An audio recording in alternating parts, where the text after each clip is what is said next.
शुरू करें हम लोग बेटा। कल कहाँ थे हम लोग? सूखे के प्रभाव बताना था ना, ठीक है।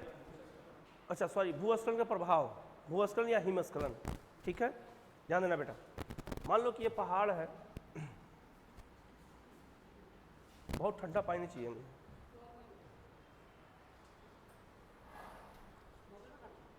इसमें भर के लाओ, गिलास में दे दो, नॉर्मल पानी देना। शुरू करें बेटा हम लोग, ध्यान देना बेटा। जैसे ये पर्वत है तो पर्वत पर जंगल पाए जाते हैं। क्या पाए जाते हैं बेटा? जंगल पाए जाते हैं। अगर भूस्खलन हुआ और ये मिट्टी कट के नीचे आएगी तो पूरा जंगल क्या हो गया? नष्ट हो गया। तो जैव विविधता नष्ट हुई, पर्यावरण नष्ट हुआ, वन का विनाश हुआ। ये सब क्या है बेटा? प्रभाव है। किसका? नंबर 1 लिखना। नंबर 1 भूस्खलन का प्रभाव में नंबर 1 लिखना। नंबर 1 पर्यावरण को नुकसान, पर्यावरण को नुकसान। नंबर 2 पर्यावरण को नुकसान। नंबर 2 वनों का विनाश, वनों का विनाश। वनों का क्या हो जाएगा बेटा? विनाश। जीव जंतुओं के लिए खतरा, जीव जंतुओं के लिए खतरा।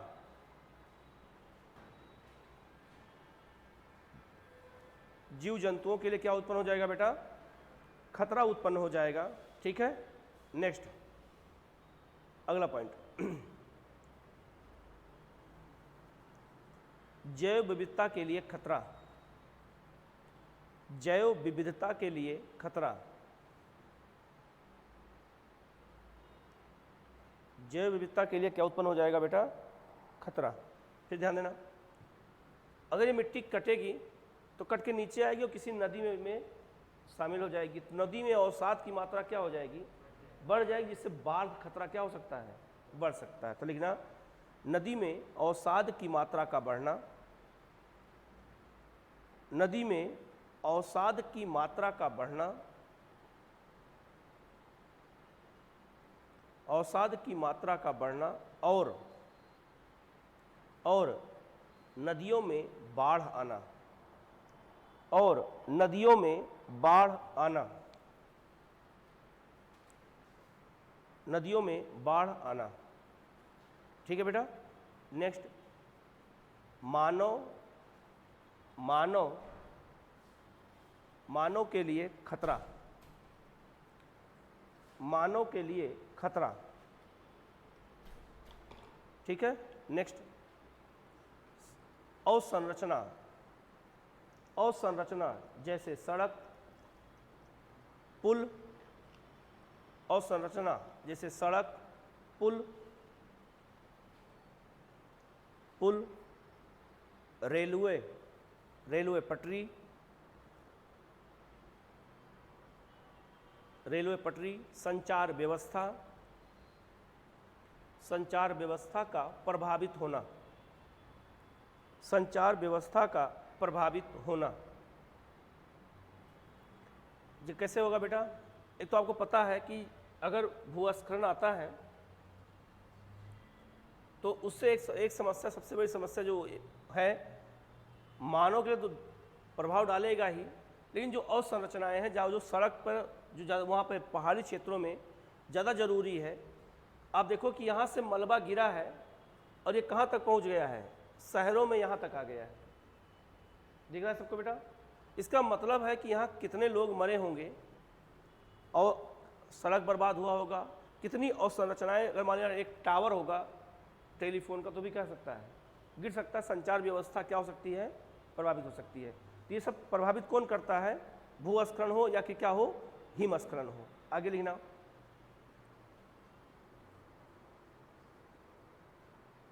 ठीक है। नेक्स्ट, उपजाऊ भूमि का नष्ट होना। वेरी गुड बेटा, उपजाऊ भूमि का नष्ट होना। क्योंकि पहाड़ों बेटा कृषि भी तो होती है, तो उपजाऊ भूमि क्या हो जाएगी, नष्ट हो जाएगी। दूसरा, एक बात ध्यान देना, एक बार उत्तराखंड में भूकंप आया था, ये भूस्खलन हुआ था, आज से करीब 6-7 साल पहले भूस्खलन हुआ और मानव बस्ती में बहुत सारे उसके बिजली के तार गिर जाने से क्या लग गई, आग लग गई। तो एक आपदा ये, और उससे दूसरी आपदा कौन लग गई, आग लगना। तो एक साथ दोहरी आपदा से लोग क्या होंगे, और प्रभावित होंगे। ठीक है, तो लिखना मानव आवासीय क्षेत्र में, मानव आवासीय क्षेत्र में आग लगने की घटना हो, आग लगने की घटना का होना, आग लगने की घटना का होना, आग लगने की घटना का होना।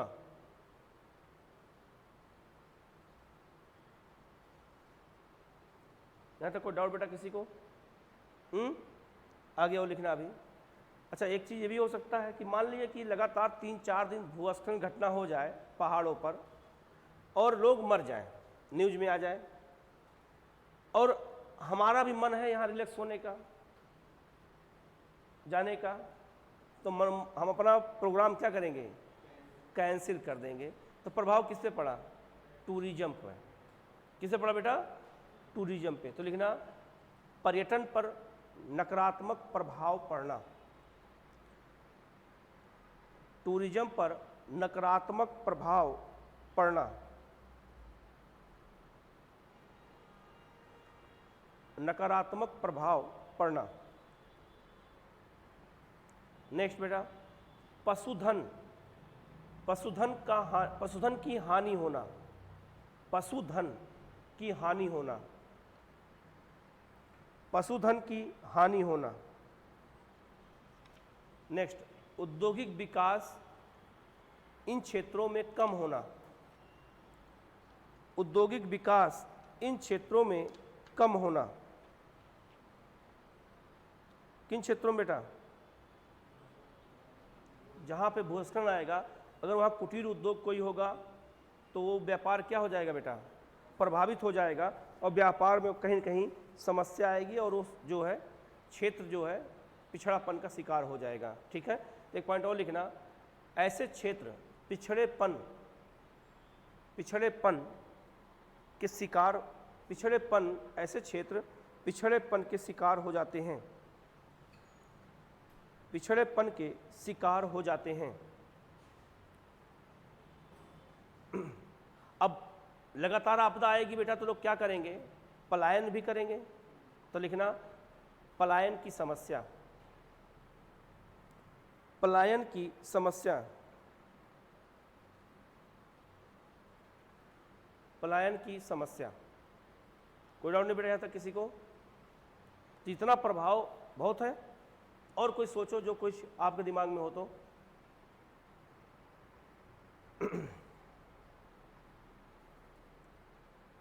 कोई और डाउट नहीं है किसी को ना? अब भूस्खलन से बचाव कैसे किया जाए, तो लिखो भूस्खलन या हिमस्खलन का प्रबंधन।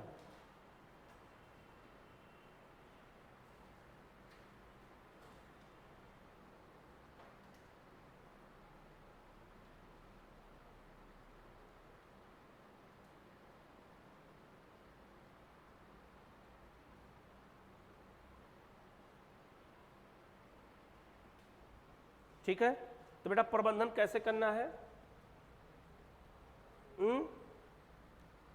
आपदा पूर्व तैयारी, आपदा दौरान तैयारी, और आपदा के पश्चात तैयारी। ये समझ में आया? 3 भागों में उसको बांट दो। आपदा पूर्व तैयारी पूरा लिखना, आपदा पूर्व तैयारी, आपदा के दौरान तैयारी, और आपदा के पश्चात तैयारी। 3 भागों में बांट देना।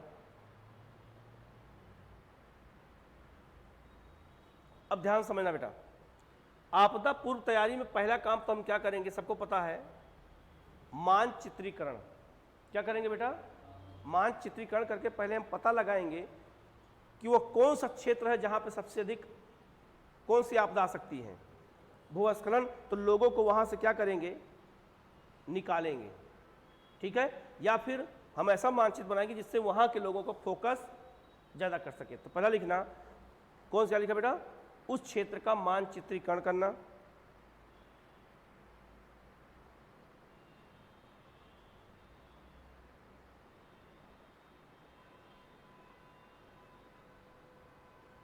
हो डाउन ने बेटा।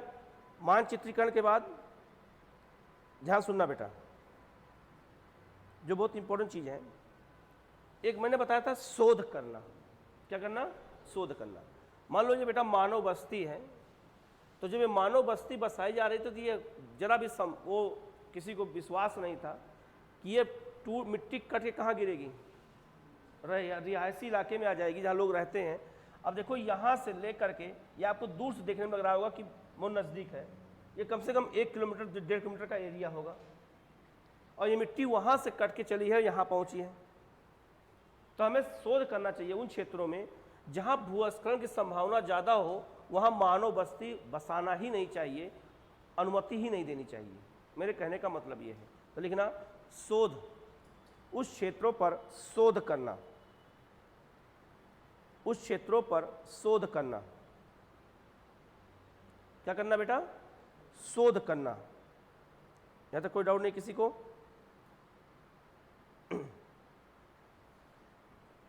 यहां तक कोई डाउट नहीं है ना? तो किस क्षेत्र में शोध करेंगे, जहां पर यह प्रभाविता ज्यादा हो, ठीक है। अगला,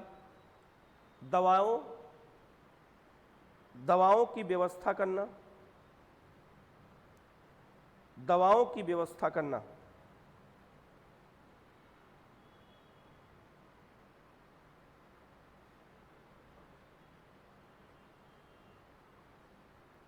ठीक है। नेक्स्ट, खाद्य पदार्थों की व्यवस्था करना, खाद्य पदार्थ की व्यवस्था करना।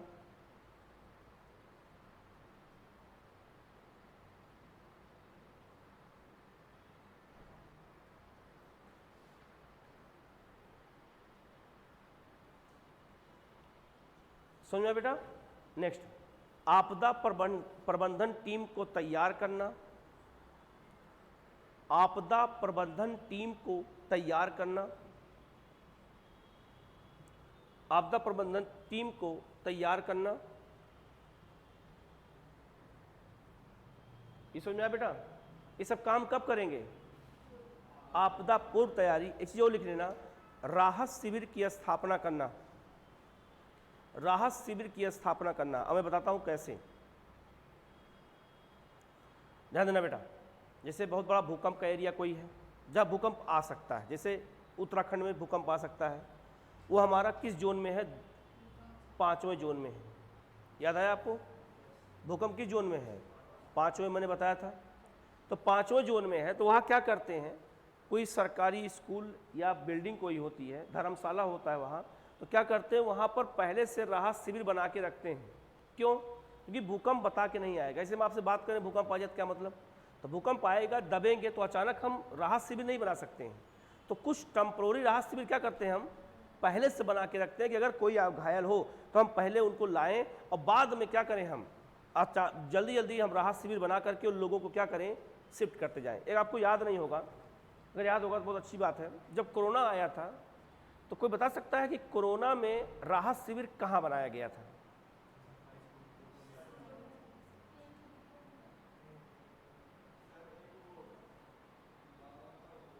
देखते हैं किसका ध्यान जाता है ऑनलाइन। कोरोना में राहत शिविर कहाँ बनाया गया था? मरीज ज़्यादा थे, हॉस्पिटल कम पड़ गए, तो किस चीज़ को हॉस्पिटल में बदल दिया गया कुछ समय के लिए? नहीं,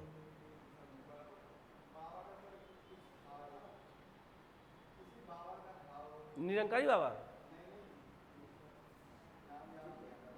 नहीं, निरंकारी बाबा का मैदान दिया गया था राहत शिविर में, वहाँ भी कैंप लगाए गए थे, लेकिन मैं वो नहीं कह रहा हूँ। बहुत बड़ा क्षेत्र में, और यही नहीं पूरे भारत में उस शिविर का काम किया है भारतीय रेलवे।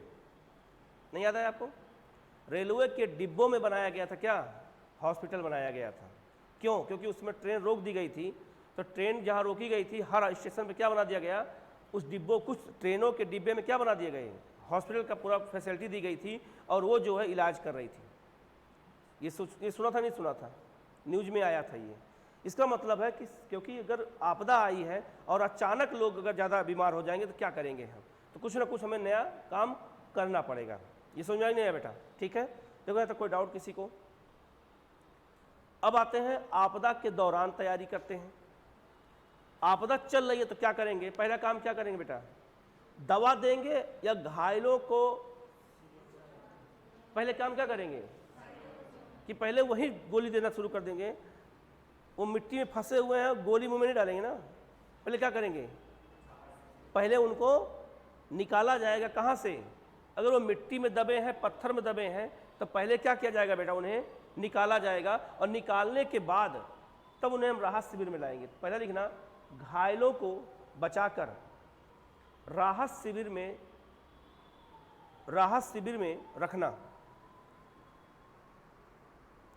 राहत शिविर में रखना। राहत शिविर में रखना। अब देखो बेटा कितना अच्छा एग्जाम्पल यहाँ पे हमारे पास है। नीचे मानव बस्ती है और यहाँ सीढ़ी नुमा खेती है। मिट्टी कटा हुआ, मिट्टी भी बर्बाद हुई, खेती भी बर्बाद हुई, और मानव तो प्रभावित हुआ ही, और संरचनाएं भी प्रभावित हुई। अब देखो यहाँ पे कितना अच्छा हाईवे भी, रोड भी है, तो मिट्टी अगर यहाँ से कटेगी तो हाईवे भी गिर जाएगा। ये समझ में नहीं आया? इसका मतलब है कि आपदा जब आती है तो एक आपदा एक न्योता, एक घटना को नहीं, कई घटनाओं को जो है न्योता देती है। एक और ध्यान देना, यह है कीचड़नुमा आपदा। ये मिट्टी कौन सी है बेटा? कीचड़नुमा। अगर मिट्टी, सूखी मिट्टी कहीं प्रवेश करती है तो निकल पाना क्या है? आसान है। लेकिन अगर एक कीचड़नुमा मिट्टी है तो क्या करेंगे?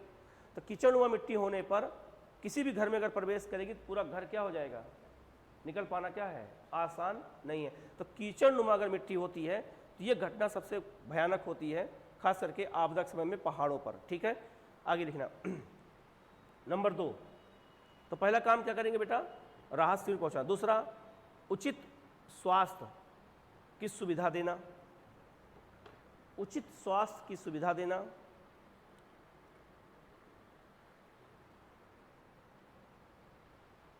खाद्य पदार्थ उपलब्ध कराना। खाद्य पदार्थ और पेयजल उपलब्ध कराना। खाद्य पदार्थ और पेयजल उपलब्ध कराना।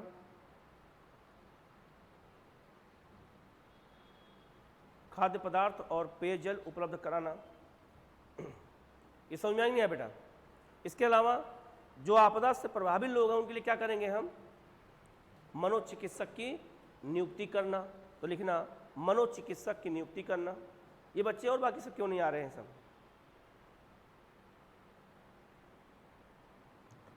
मनोचिकित्सक की नियुक्ति करना। आजकल एक ही क्लास चल रही है ना, सोच रहे क्यों से दूर आए? अच्छा, एग्जाम भी है, ठीक है। क्या लिखा बेटा? मनोचिकित्सक की नियुक्ति करना। और क्या करेंगे आपदा के दौरान? और क्या करेंगे बताओ?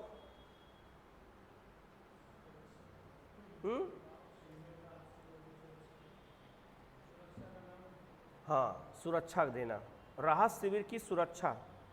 वहाँ चोरी वोरी भी होती है, वहाँ लोग लूटते भी हैं, तो राहत शिविर की सुरक्षा करना भी एक बहुत बड़ी जिम्मेदारी है। किसकी? पुलिस की। ठीक है, तो राहत शिविर में सुरक्षा बहुत ज़रूरी है बेटा। ठीक है, क्योंकि वहाँ पे लोग जो है,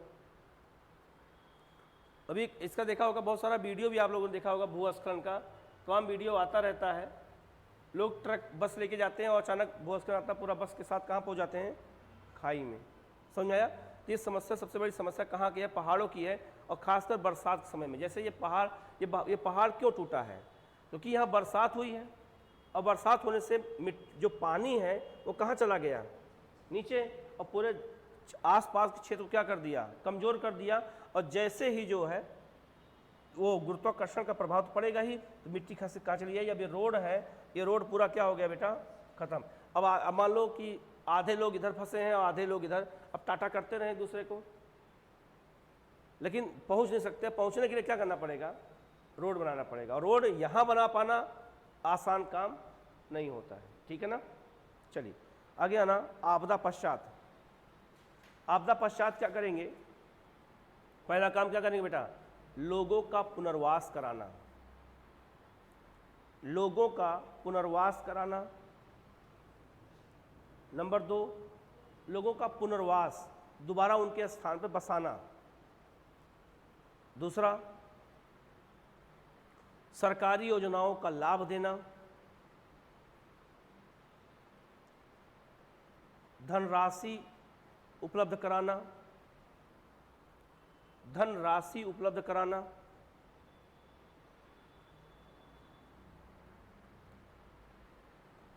प्रभावित अवसंरचनाओं का विकास करना। नेक्स्ट, प्रभावित अवसंरचनाओं का विकास करना, जैसे सड़क, पुल, सड़क पुल आदि, सड़क पुल आदि। ये समझ में नहीं आया बेटा? नेक्स्ट, कम ब्याज पर ऋण देना। कम ब्याज पर ऋण देना ये हमेशा मेंशन रहेगा, याद रखना। किसी भी आपदा में ये सरकार काम करती है। जब कभी आपदा आती है तो सरकार यही काम करती है कि इन्हें कम ब्याज पे क्या दिया जाए बेटा? ऋण दिया जाए, जिससे वो जो है इस आपदा से बच सके। ठीक है ना बेटा? यहाँ तक कोई डाउट किसी को? देखो एक बार,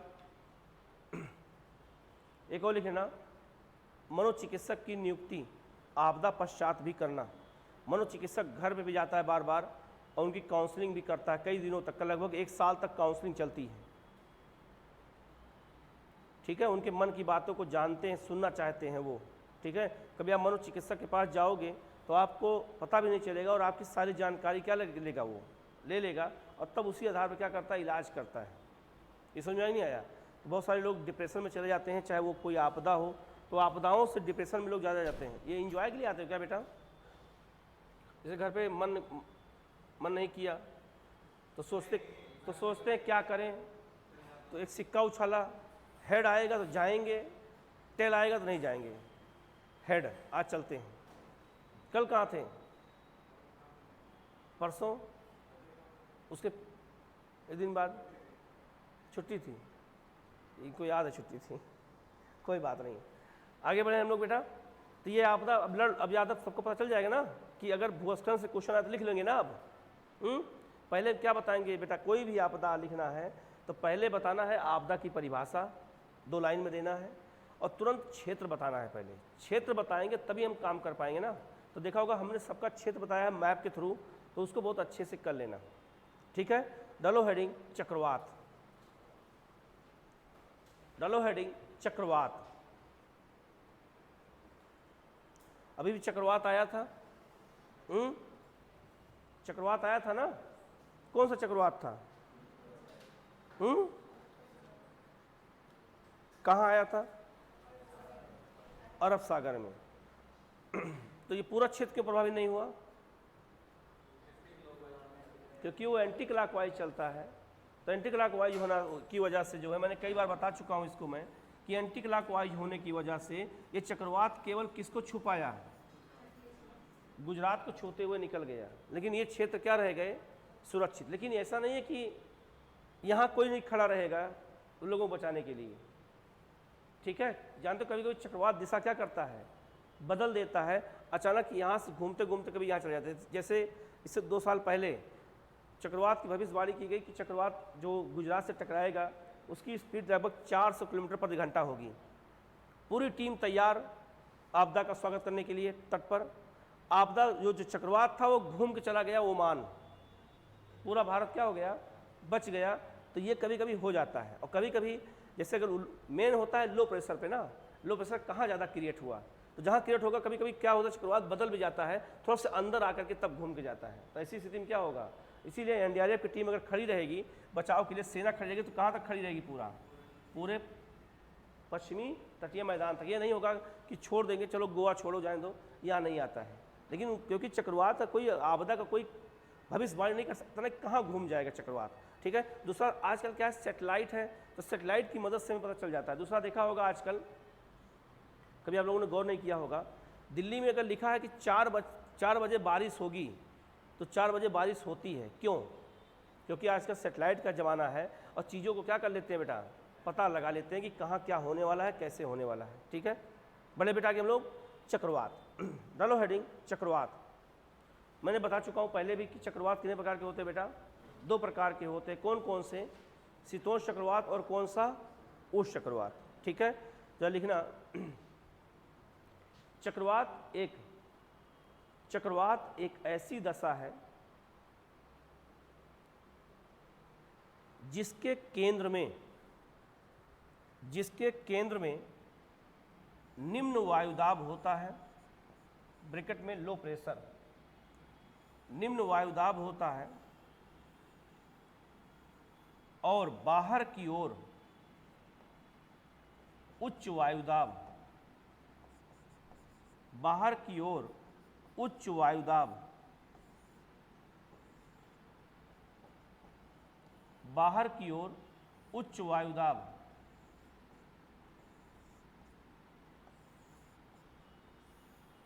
बाहर की ओर क्या होता है बेटा? उच्च वायुदाब। अतः उच्च वायुदाब से तेज हवाएं, अतः उच्च वायुदाब से तेज हवाएं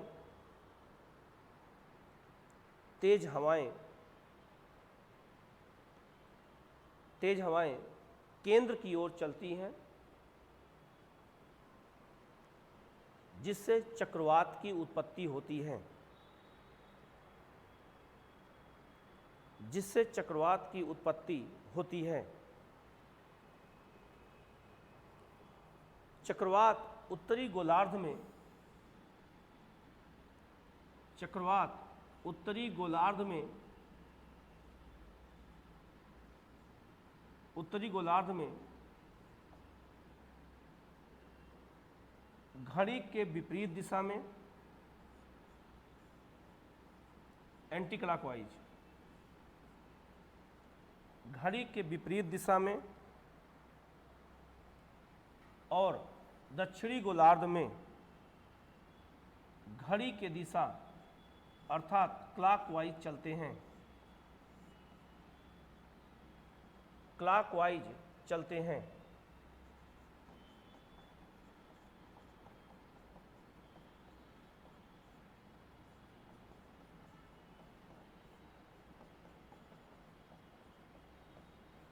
क्लॉकवाइज चलते हैं। ठीक है, आगे इन चक्रवातों को अलग अलग देशों में, इन चक्रवातों को अलग अलग देशों में अलग अलग नामों से जाना जाता है, अलग अलग देशों में अलग अलग नामों से जाना जाता है। जैसे अमेरिका और मेक्सिको में क्या कहते हैं बेटा? टॉर्नेडो या हरिकेन।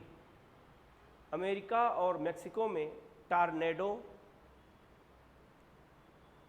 अमेरिका और मेक्सिको में टॉर्नेडो, हरिकेन,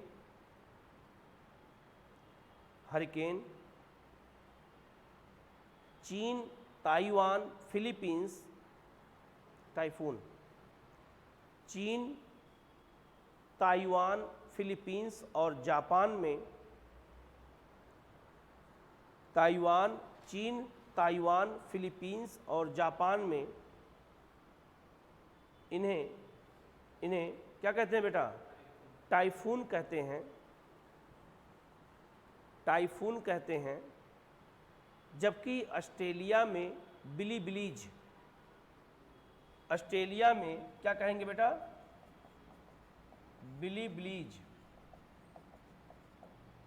बिलीबिलीज के नाम से जाना जाता है, के नाम से जाना जाता है।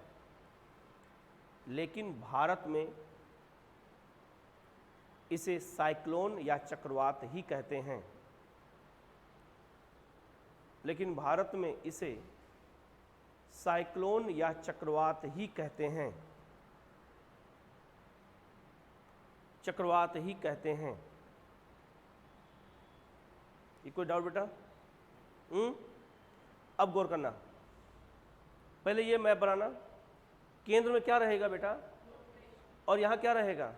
तो हाई प्रेशर से हवा कहाँ चलेगी, तो लो प्रेशर की ओर चलेगी। अगर यहाँ लो प्रेशर ज़्यादा है तो हवाएं तेज चलेंगी, लो प्रेशर कम है तो हवाएं क्या करेंगी, धीमे। ये जान लेना बेटा, अगर हवा तेज चल रही है तेज, अभी कभी भी अगर आप बाहर निकलो, कभी बाहर हैं, अगर हवा तेज चले तो मान लेना कि कहीं लो प्रेशर ज़्यादा है, हवा धीरे चल रही है तो लो प्रेशर कम है। ठीक है, ये मैप बनाना पहले और फिर ये वाला मैप बनाना, उसके नीचे दूसरा मैप। ऑनलाइन कोई डाउट यहाँ तक बेटा? दिव्या, प्रफुल्ल, खुशबू, ये जितने भी माननीय गण हैं सब बताएं।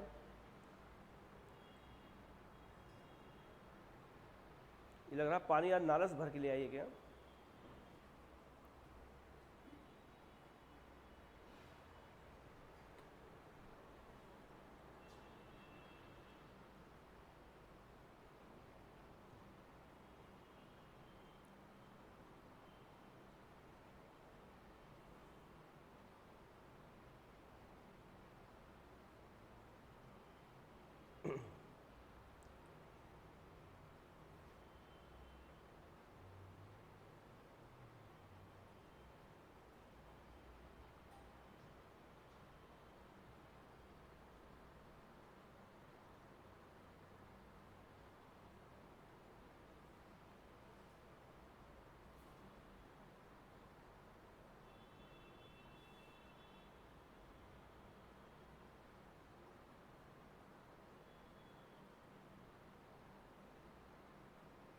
हो गया सबका?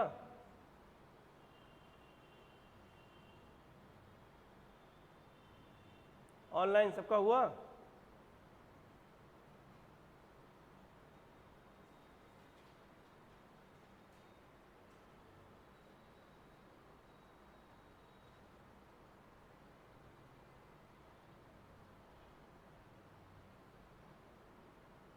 बढ़ सकते हैं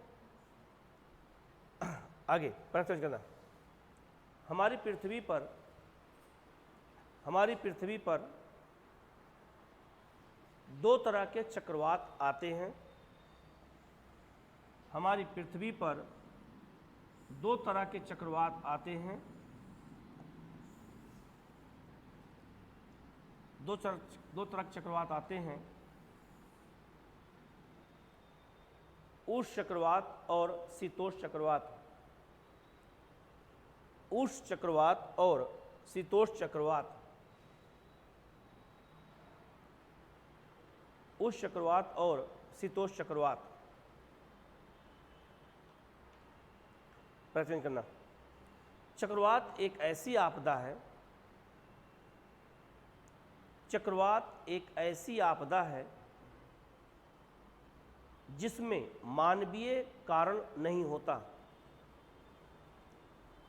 जिसमें मानवीय कारण नहीं होता, मानवीय कारण नहीं होता, लेकिन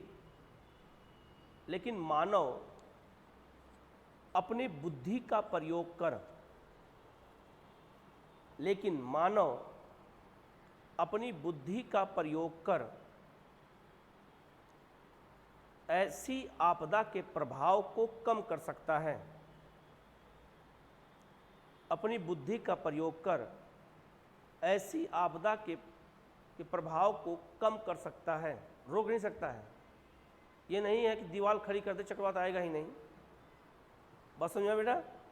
लेकिन प्रभाव क्या कर सकता है बेटा? कम कर सकता है। कोई डाउट यहाँ तक किसी को? याद रहेगा ये? तो याद रखना, चक्रवात का कारण यहाँ क्या बनेगा बेटा? केवल प्रकृति बनेगा, मानव जिम्मेदार नहीं है। ठीक है, एक ऐसी आपदा यहाँ मानव अभी हस्तक्षेप नहीं कर पाया कि 2-3 लाख लोग एक साथ फूंक दें तो चक्रवात आ जाए, ऐसा नहीं हो सकता है। ठीक है, आगे बढ़ते हैं। डालो हेडिंग, चक्रवात का क्षेत्र। भारत में चक्रवात का क्षेत्र, चक्रवात प्रभावित क्षेत्र। भारत में चक्रवात प्रभावित क्षेत्र। चक्रवात प्रभावित क्षेत्र भारत में बेटा 2 क्षेत्र हैं। एक है आपका पश्चिमी तटीय क्षेत्र,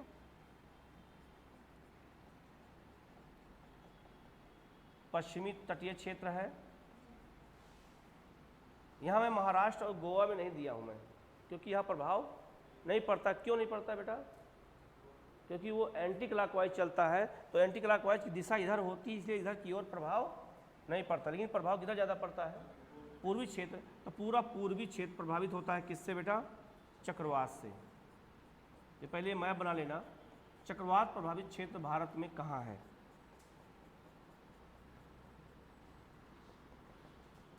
अच्छा, लक्षद्वीप को मत भूलना और अंडमान निकोबार को भी। यही प्रभावित क्षेत्र हैं चक्रवात से। ठीक है।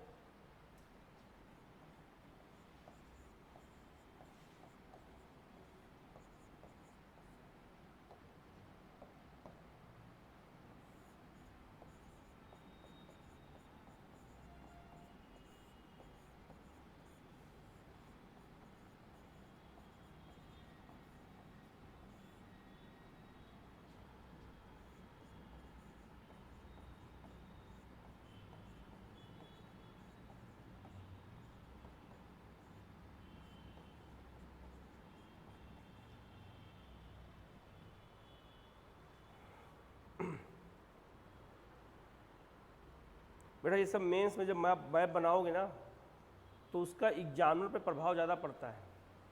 ठीक है। तो इसलिए मैप को कोशिश करना कि हम मैप के थ्रू चीज़ों को बताने का प्रयास करें, जिस चीज़ें आपको बहुत अच्छे से याद रहेंगी और एग्जामिनर आपको नंबर भी ज़्यादा मिलेगा। तो कोई बता सकता है कि पूर्वी तटीय क्षेत्र ज़्यादा प्रभावित क्यों होता है? क्योंकि चक्रवात कैसे घूमता बेटा? एंटी क्लॉकवाइज चलता है। तो एंटी क्लॉकवाइज चलेगा तो इसके सामने कौन पड़ गया? पूर्वी तट। लेकिन यहाँ नहीं पड़ा, यहाँ निकल गया इधर की ओर, तो थोड़ा बहुत छूके हुए निकल गया। लेकिन यहाँ क्या करता है बेटा? सामने पड़ जाता है। तो सामने पड़ेगा तो प्रभावित ज़्यादा करेगा ही। ठीक है। ये लिख लिया बेटा सब लोगों ने? पैप चेंज करके लिखना पूर्वी तटीय क्षेत्र। लेकिन आगे लिखो बेटा, फिर मैं बनाना। तो लिख लो पूर्वी तटीय क्षेत्र। पूर्वी तटीय क्षेत्र चक्रवात से अधिक प्रभावित होता है। चक्रवात से अधिक प्रभावित होता है क्योंकि चक्रवात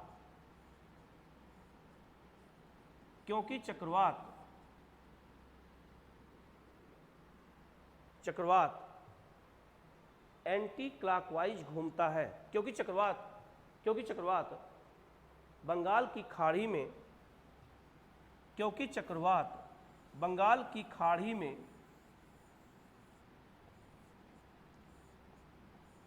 एंटी क्लॉकवाइज घूमता है,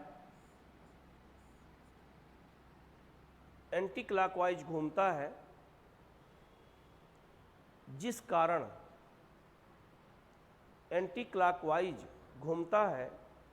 कारण चक्रवात के सामने पूर्वी तटीय मैदान पड़ जाता है।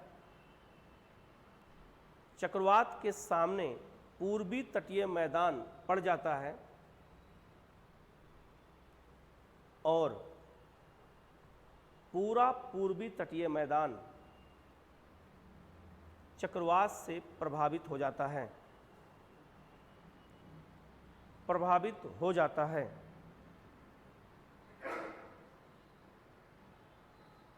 तटीय मैदान चक्रवात से प्रभावित हो जाता है।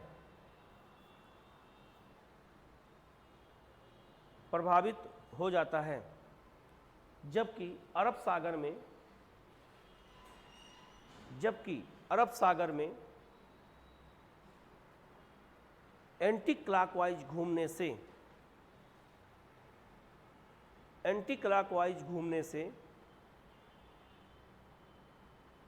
चक्रवात के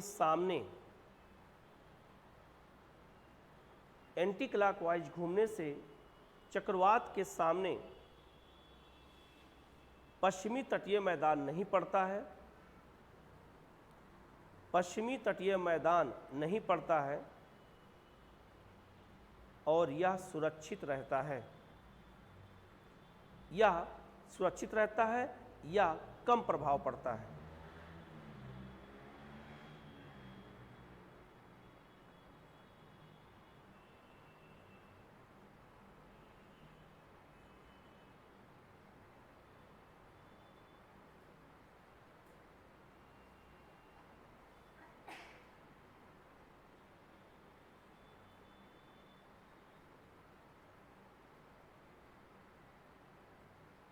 समझ में आया नहीं बेटा? ये मैप पे जो है उसको ऐड कर लो। अब आपको खुद ही लग रहा होगा अगर चक्रवात एंटी क्लॉकवाइज घूम रहा है, इधर देखो मैं तरफ बेटा, अगर चक्रवात एंटी क्लॉकवाइज घूम रहा है तो सामने कौन पड़ रहा है? लेकिन यहाँ भी घूम रहा है एंटी क्लॉकवाइज, लेकिन यहाँ निकल जा रहा है किधर की ओर? पश्चिम की ओर। ठीक है बेटा, तो थोड़ा बहुत प्रभाव तो पड़ेगा ही। अब मैं बना लो इसको अच्छे से।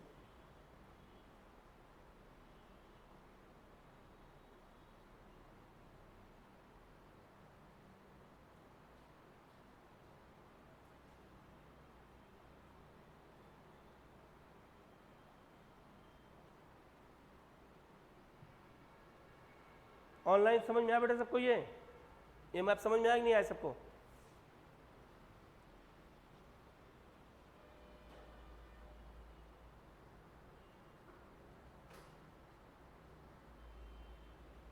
समझ में आया बेटा सबको? आप लोग समझ में आया कि नहीं आया? आगे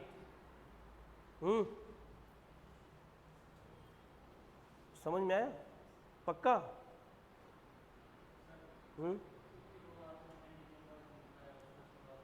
वो है कोरेलिस बल के कारण। पृथ्वी जब घूर्णन करती है तो जब पृथ्वी घूर्णन करती है तो पानी और हवा ये पृथ्वी पे सबसे हल्के हैं, ये कहाँ भागते हैं? अपोजिट की। तो उससे क्या उत्पन्न होता है? कोरेलिस बल उत्पन्न होता है। इसी कारण से चक्रवात एंटी क्लॉकवाइज और क्लॉकवाइज घूमते हैं। ठीक है, पूरा मैंने बताया था, शायद जब चक्रवात पढ़ाया था मैंने डिटेल बताया था ज्योग्राफी में। कोई नहीं, आगे बढ़े बेटा हम लोग आगे। देखो या तो कोई डाउट? डालो हेडिंग चक्रवात का प्रभाव। चक्रवात का प्रभाव, चक्रवात का प्रभाव क्या पड़ेगा?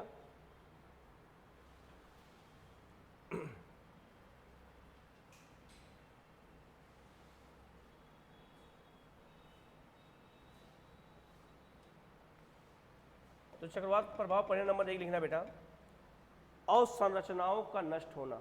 नंबर 1, अवसंरचना मतलब सड़क, पुल, रेलवे, बंदरगाह, अवसंरचनाओं का नष्ट होना।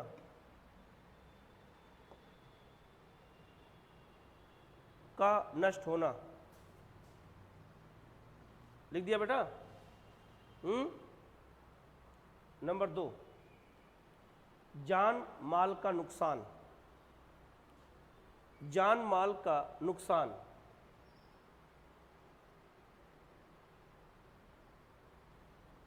जान माल का नुकसान लिखा। तीसरा तीसरा वनस्पतियों का नुकसान। पेड़ उखड़ जाते हैं ना, ये देखो उखड़ा हुआ है पेड़,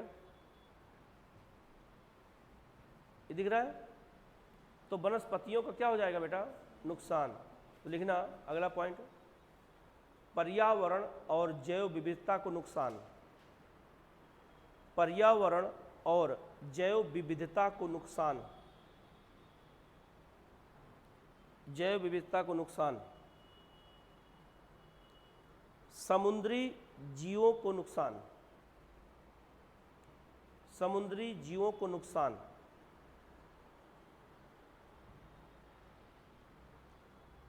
जीवों को नुकसान।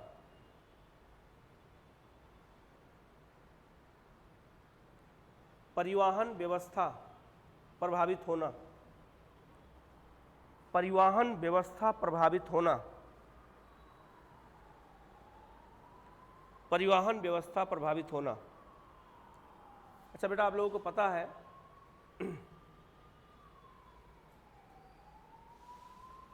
इधर भी 6 बंदरगाह, इधर भी 6 बंदरगाह।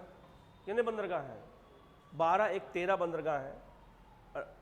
ये पोर्ट ब्लेयर को लेकर 13 बंदरगाह। तो यहाँ से अंतर्राष्ट्रीय व्यापार होगा, लेकिन जब चक्रवात आएगा तो व्यापार क्या हो जाएगा? प्रभावित होगा कि नहीं होगा? तो लिखना अंतर्राष्ट्रीय व्यापार का प्रभावित होना, अंतर्राष्ट्रीय व्यापार का प्रभावित होना, प्रभावित होना।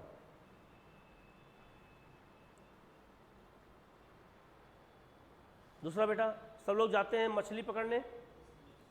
मछली पकड़ने कहाँ जाते हैं? समुद्र में।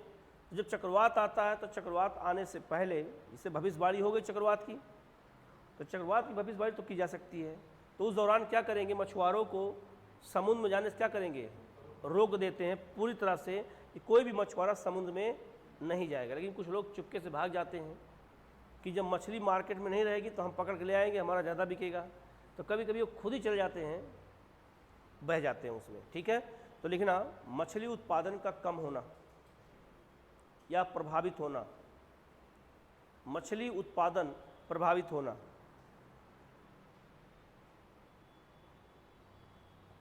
मछली उत्पादन प्रभावित होना। नेक्स्ट, तटीय क्षेत्रों में मूसलाधार वर्षा होना,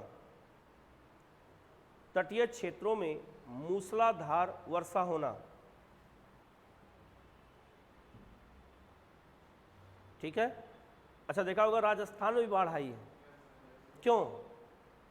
इसी चक्रवात के कारण। ये समझ में आया?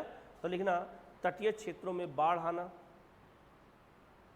अब कोई जिसे कहे कि राजस्थान में बाढ़ आई है तो लोग बार आश्चर्य करेंगे, ऐसे कैसे हो सकता है यार, वहाँ तो पानी ही नहीं बरसता है। लेकिन पानी बरसा कैसे? चक्रवात से।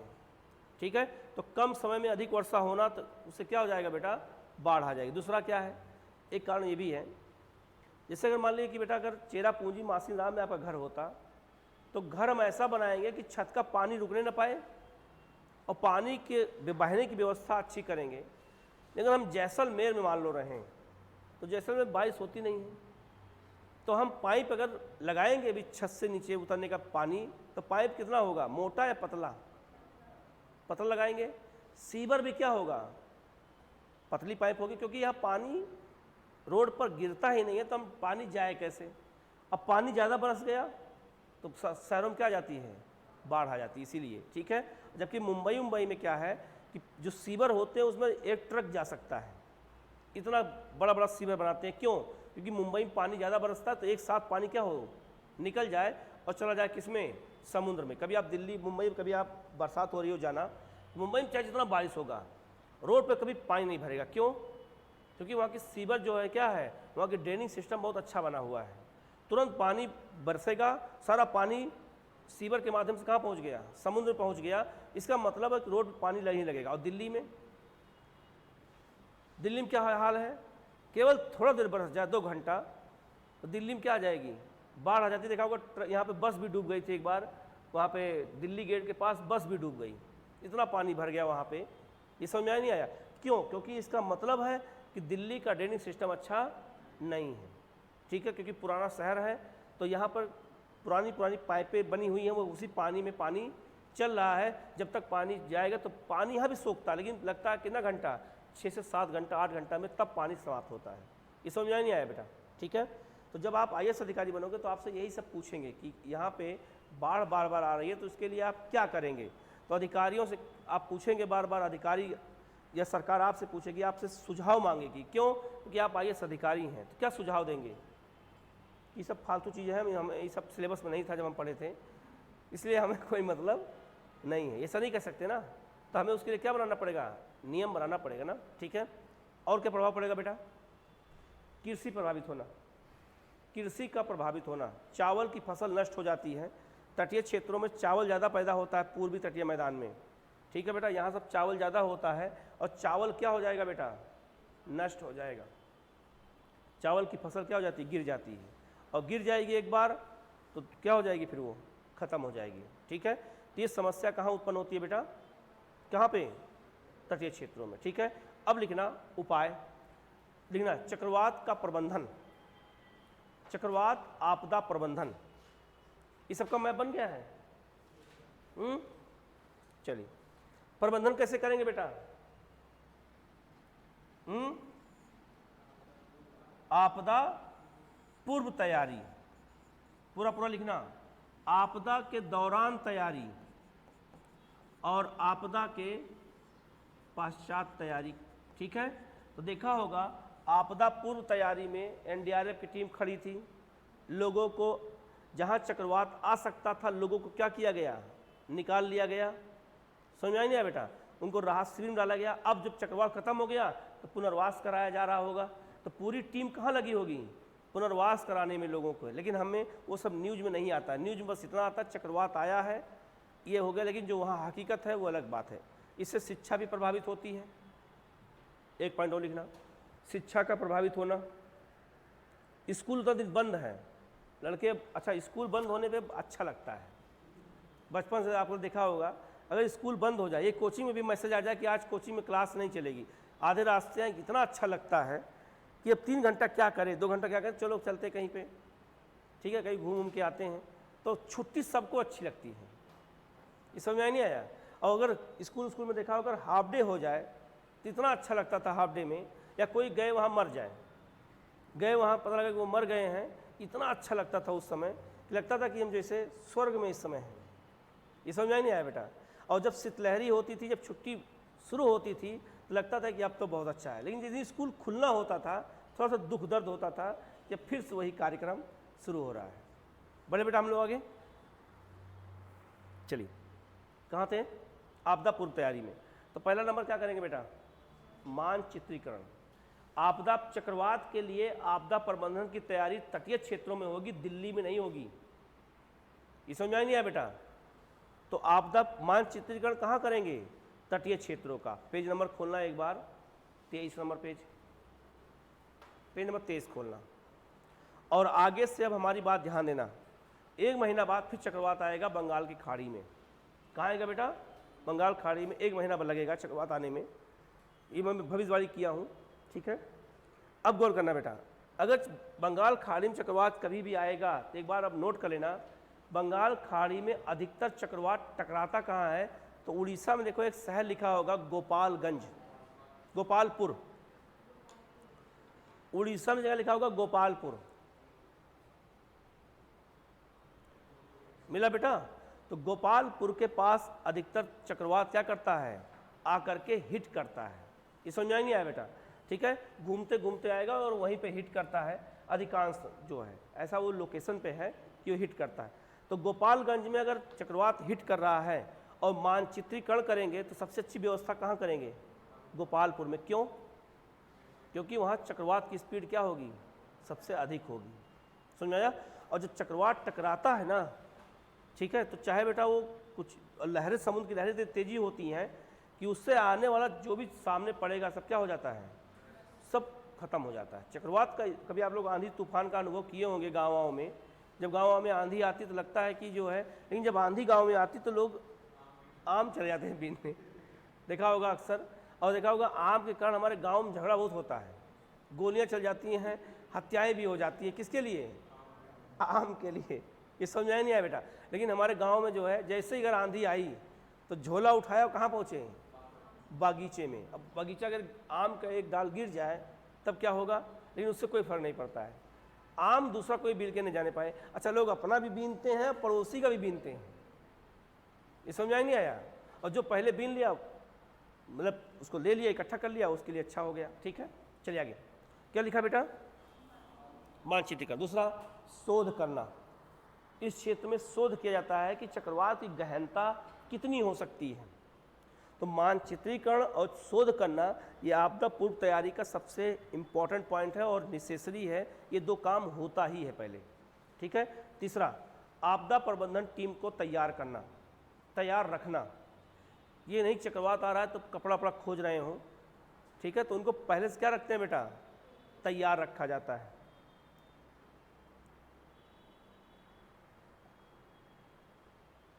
ठीक है। अगला, खाद्य पदार्थ, पेयजल और दवाओं की व्यवस्था पहले से करना। खाद्य पदार्थ, पेयजल और दवाओं की व्यवस्था पहले से करना, पहले से करना।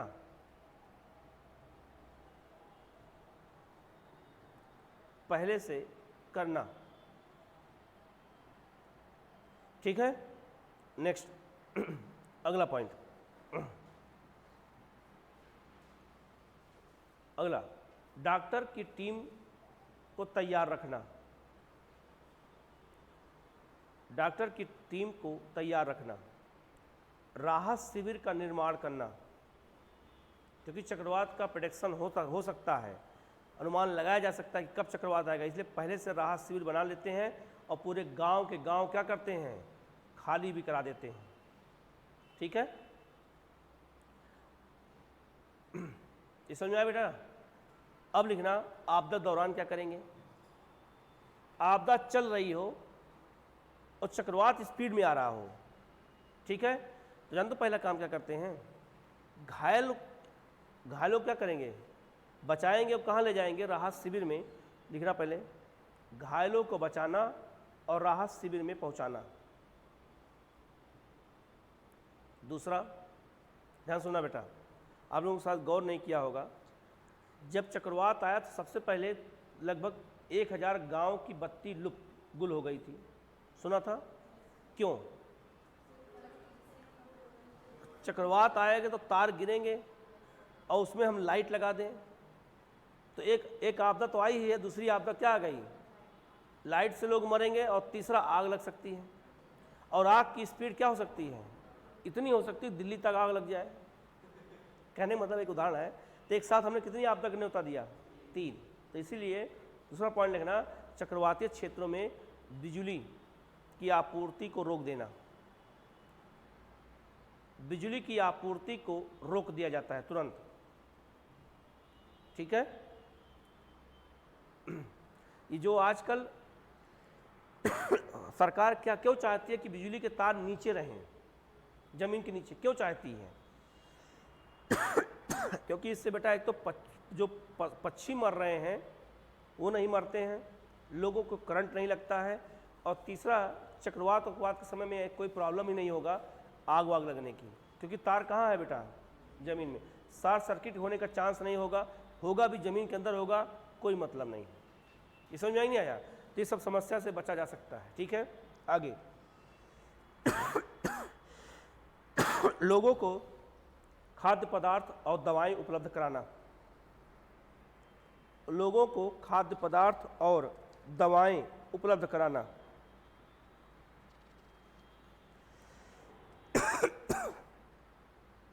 उपलब्ध कराना।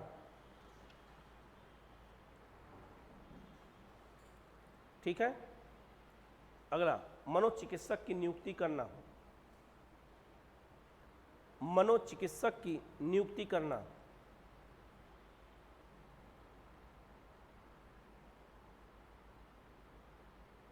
नियुक्ति करना। अब लिखना पश्चात क्या करेंगे। नंबर 1 पुनर्वास।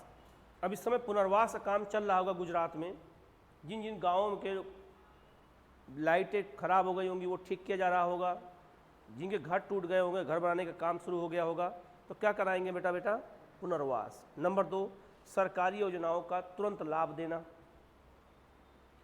सरकारी योजनाओं का तुरंत लाभ दिया जाएगा और वहाँ अनाज फ्री में बांटा जाएगा बिल्कुल। ठीक है, नेक्स्ट प्रभावित लोगों को धनराशि देना, प्रभावित लोगों को कुछ धनराशि भी दी जाती है,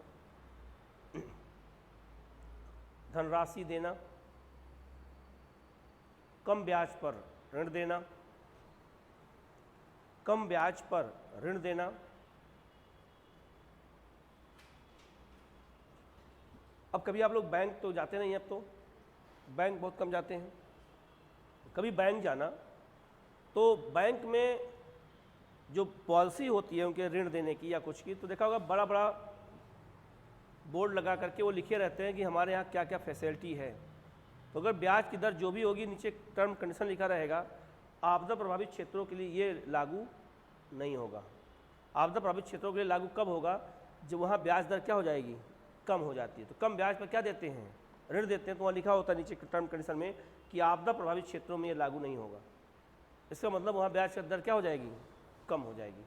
नेक्स्ट बेटा, नेक्स्ट वृक्षारोपण कार्यक्रम करना। यहाँ वृक्षारोपण कार्यक्रम किया जाता है कि जो पेड़ कट गए हैं या टूट गए हैं उनके स्थान पर नए पेड़ लगाए जाएं। और देखा होगा लगभग 5000 पेड़ कटे, मतलब टूट गए हैं या गिर गए हैं। कहाँ पर? चक्रवात में। ठीक है, तो ऐसी आपदाएं हमारे देश में आती रहती हैं। ठीक है, तो ऐसे प्रभाव हमारे यहाँ पड़ता है। वृक्षारोपण कार्यक्रम करेंगे जिससे पर्यावरण को नुकसान ना होने पाए। देखो यहाँ तक कोई डाउट बेटा किसी को? देखो यहाँ कोई डाउट किसी को? तब आगे बढ़े हम। ऑनलाइन कोई डाउट किसी को बेटा? ऑनलाइन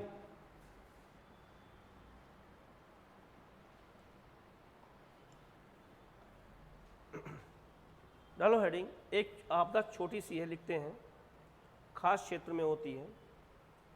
लिखना बिजली का गिरना। बिजली का गिरना।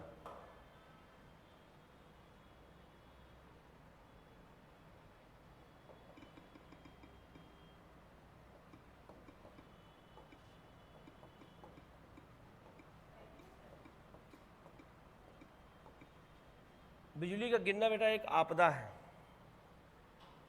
क्या बेटा? आपदा। इस तरह का देखा होगा, इस तरह का माहौल देखा है? बिजली कड़कने की घटना देखा होगा। तो बादल जब कड़कता है तो वहां से बिजली उत्पन्न होती है और ये कहाँ गिरती है? जमीनों पर। ठीक है, और इस तरह की घटना में एक चीज़ यहाँ और देखना है, जैसे जो बड़े बड़े टावर होते हैं, बड़ी बड़ी बिल्डिंगें होती हैं, तो आप देखा होगा बड़े टावर या बिल्डिंगों के ऊपर इस तरह के ऐसे तांबे के तार लगाए जाते हैं कि जब बिजली गिरे तो तांबे के तार पे गिरेगी और वहाँ से कहाँ पहुँच जाएगी? ज़मीन के नीचे, और बिल्डिंग क्या रहेगी? सुरक्षित रहेगी। इसलिए किसी भी बिल्डिंग के ऊपर ऐसा लगाया जाता है। ये देखो जितनी बिल्डिंग आपको मिलेंगी सबके ऊपर क्या मिलेगा बेटा? तो आपको वो तांबे का तार जरूर लगाया जाता है, जिससे अगर बिजली गिरे तो सारी बिजली कहाँ चली जाए? ज़मीन के नीचे। तांबे का तार ऊपर से लेकर नीचे तक लगा होता है। लेकिन जो ये बिजली की घटना गाँव में अधिक होती है और ख़ास करके भारत के कुछ खास राज्यों में। दूसरा, बिजली घटना जब कभी किसी तार पर गिरती है तो उससे क्या लगता है? शॉर्ट सर्किट हो जाता है और आग लगने की घटना भी बढ़ जाती है। बिजली गिरता कहाँ, सबसे ज़्यादा गिरती कहाँ पर है? तो भारत, जैसे एक पेड़ पर बता देता हूँ। जैसे पेड़ है, जिस पेड़ के तने में दूध होता है, उसमें तो लिक्विड होता है ना। जैसे आप किसी पेड़ को जब काटते हो तो उसमें लिक्विड निकलता है। जब लिक्विड निकलता है तो उसके लिए ये निगेटिव काम करता है और बिजली क्या होता है? पॉजिटिव। तो वहाँ से बिजली किस पे गिरेगी? जिन पेड़ों के में लिक्विड निकलता है उस पर ज़्यादा गिरती है। जैसे महुए का पेड़ है, रबड़ का पेड़ है। तो गाँव में अक्सर कहा जाता है कि जब बिजली गिरने की घटना होती या पानी बरसात होने लगे और बादल ज़्यादा गरजने लगे तो कभी भी पेड़ों के नीचे नहीं खड़ा होना चाहिए। क्यों? क्योंकि बिजली किस पे गिरती है? पेड़ पर। और उसके बाद लोग क्या होते हैं? वहाँ जल जाते हैं। ये घटना अभी पिछली साल घटी थी और एक साथ 41 लोग मारे गए बिहार में बिजली गिरने से। कैसे? वो लोग धान की रोपाई कर रहे थे। बरसात में क्या करते हैं? धान की रोपाई करते हैं। तो धान की रोपाई कर रहे थे खेत में और अचानक बारिश होने लगी और खेत के बीच में ही एक पेड़ था।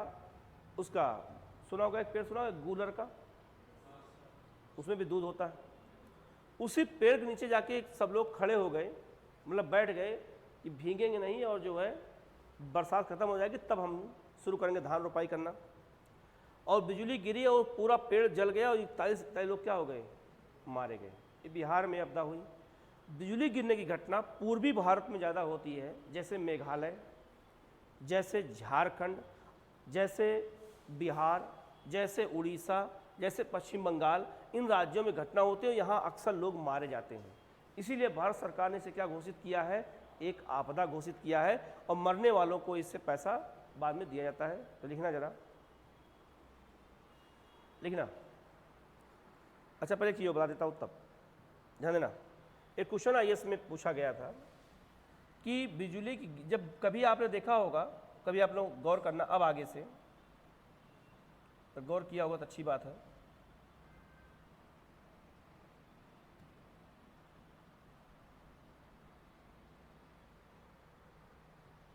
शुरू करें बेटा हम लोग।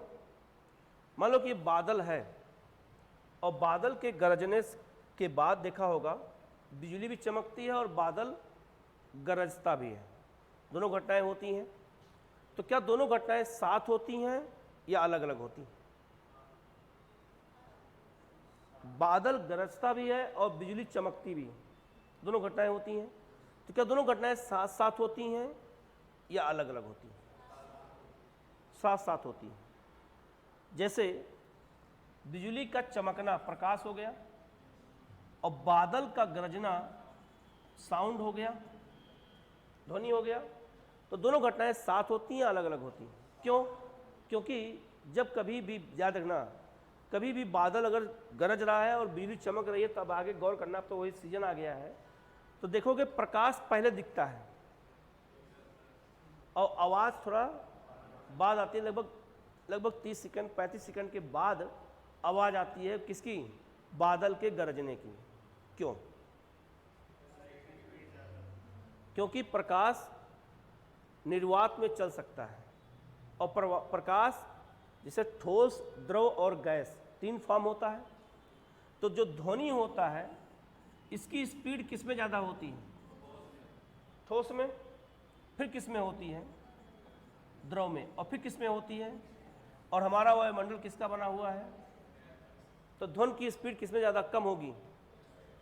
गैस में। प्रकाश की स्पीड ज़्यादा किस में होती है? किसमें? गैस में। फिर किस में होती है? और फिर किस में होती है? ये समझ में नहीं आया?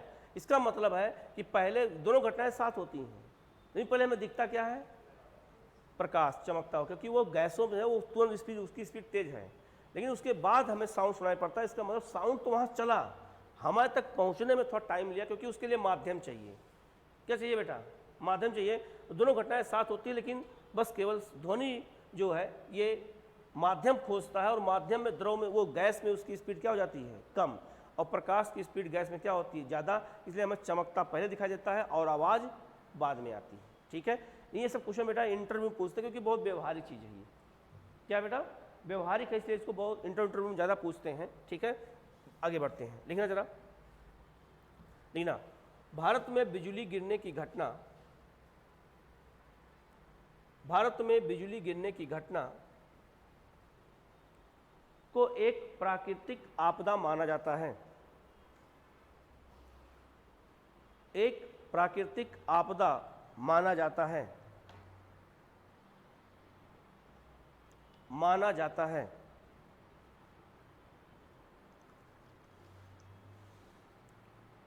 माना जाता है। इस घटना में जान माल का नुकसान होता है।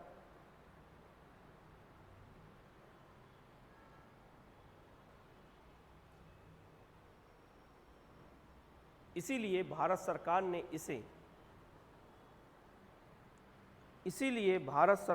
इसे एक आपदा के रूप में परिभाषित किया है। एक आपदा के रूप में परिभाषित किया है।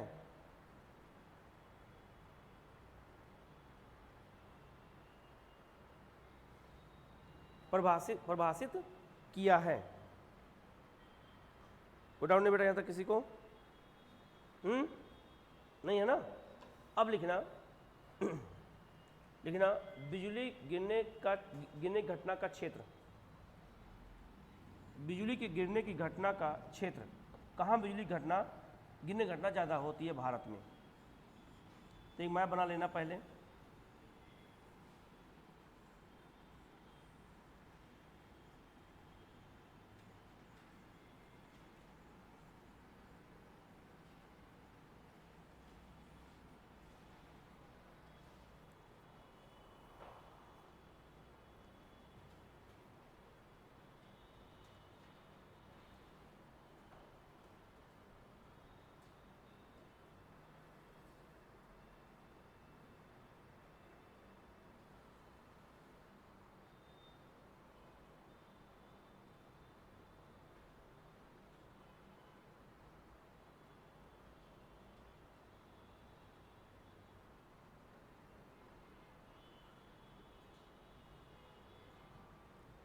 ठीक है, कौन कौन क्षेत्र होगा?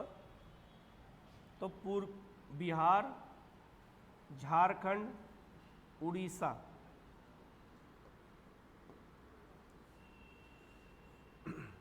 पश्चिम बंगाल,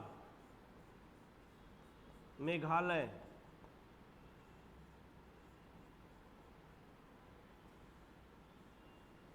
अरुणाचल प्रदेश, सिक्किम, नॉर्थ ईस्ट पूरा है ऐसे, अंडमान निकोबार और पर्वतीय क्षेत्रों में जम्मू कश्मीर, लद्दाख, हिमाचल प्रदेश, उत्तराखंड, इन सब क्षेत्रों में बिजली गिरने की घटना अधिक होती है। लेकिन अगर पूछा जाए भारत में सबसे अधिक बिजली कहाँ गिरती है, तो वो है आपका झारखंड। सबसे ज़्यादा लोग झारखंड में ही मरते हैं बिजली के गिरने से। ठीक है, झारखंड में समस्या सबसे ज़्यादा है बेटा।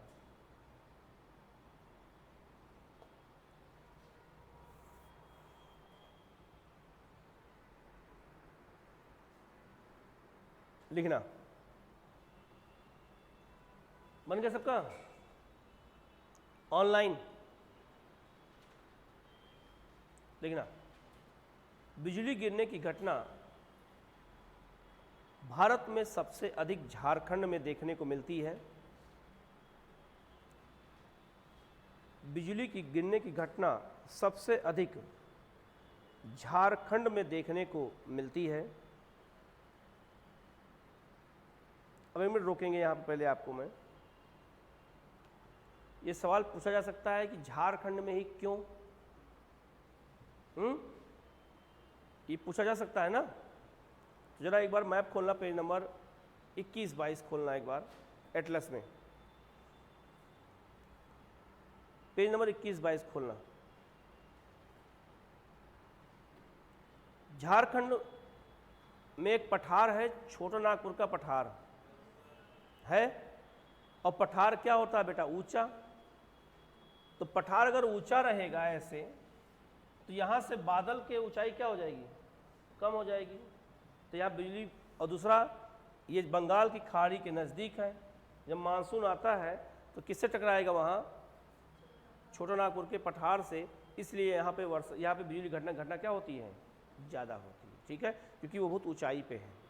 ठीक है, आगे जैसे अगर आप कभी चमोली जाएं, चमोली उत्तरकाशी जिला जाएं, या फिर हिमाचल प्रदेश में जाएं बहुत ऊंचाई पे, तो लोग अपने घरों के खिड़कियां और दरवाजे हमेशा बंद रखते हैं ऊंचाई पे। क्यों? बादल घर में घुस करके वर्षा कर देगा। वहाँ बादल, घर यहाँ है, बादल ऐसे उड़ते रहते हैं, आप बादल को टच भी कर सकते हैं, वो भाप रहता है। ये समझ में आई नहीं आया? क्यों? क्योंकि ऊंचाई, बादल की अपनी एक क्षमता होती है ऊंचाई पे, उससे ज़्यादा नहीं जा सकते हैं। और वहाँ ऊंचाई पे घर खुद बने हैं, तो लोग अपने घरों के दरवाजे बंद रखते हैं, खिड़कियाँ बंद रखते हैं, और बादल अगर घुस जाएगा तो क्या कर देगा? घर में ही वर्षा कर देगा और बेड वोड भीग जाएगा। बात समझ में? इसलिए वहाँ क्या करते हैं लोग? ऐसा काम करते हैं। ठीक है, लिखना आगे, लिखना। इसके अलावा बिहार, उड़ीसा,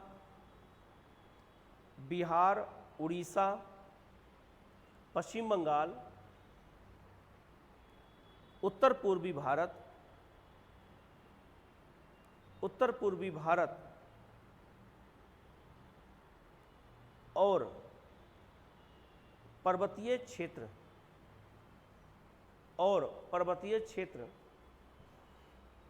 जैसे उत्तराखंड, जम्मू कश्मीर, हिमाचल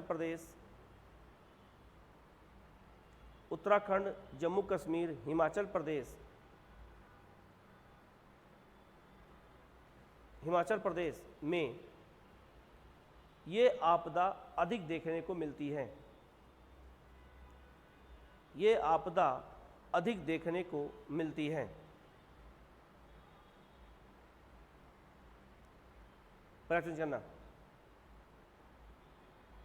पैराग्राफ चेंज करना बेटा। बिजली गिरने की आपदा प्राकृतिक कारणों से उत्पन्न होती है। बिजली गिरने की आपदा प्राकृतिक कारणों से उत्पन्न होती है। इसमें मानवीय हस्तक्षेप नहीं होता है। अच्छा, मानवीय हस्तक्षेप नहीं होता, इसका मतलब ये नहीं कि इंद्र भगवान जाके लड़ा देते कौशल, नहीं, मानव तो है इसमें, इंद्र है, ये नहीं होगा। ठीक है, क्या लिखेंगे? मानवीय घटना, मानवीय कारण नहीं होता है, लेकिन मानव उचित प्रबंधन के द्वारा, मानव उचित प्रबंधन के द्वारा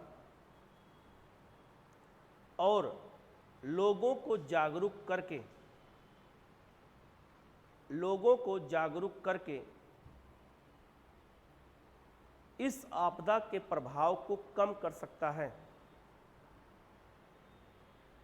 इस आपदा के प्रभाव को कम कर सकता है,